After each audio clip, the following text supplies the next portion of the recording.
2023 жылы магистратурада оқып жүрдім.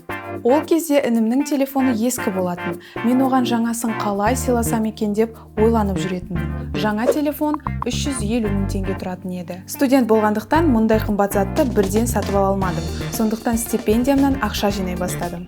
Алғашқы кезде бәрін қолма-қол ақшамен сақтадым. Бірақ бұл тәсіл маған ұнаған жоқ.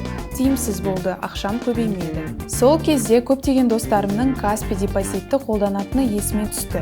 Неге мен де солай жинамаймын деген ой келді. Каспи депозит ашып, оған үнемі ақша сала бастадым.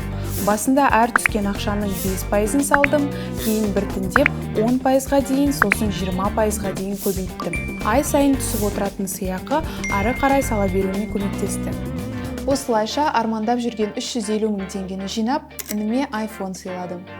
2025 жылы оқуымды үздік аяқтадым. Жұмысқа шығып табысым арта бастады. Бірақ Каспи депозитпен арманыма жету әдетке айналып қалыпты. Соның арқасында мен Дубайда демалып қайттым.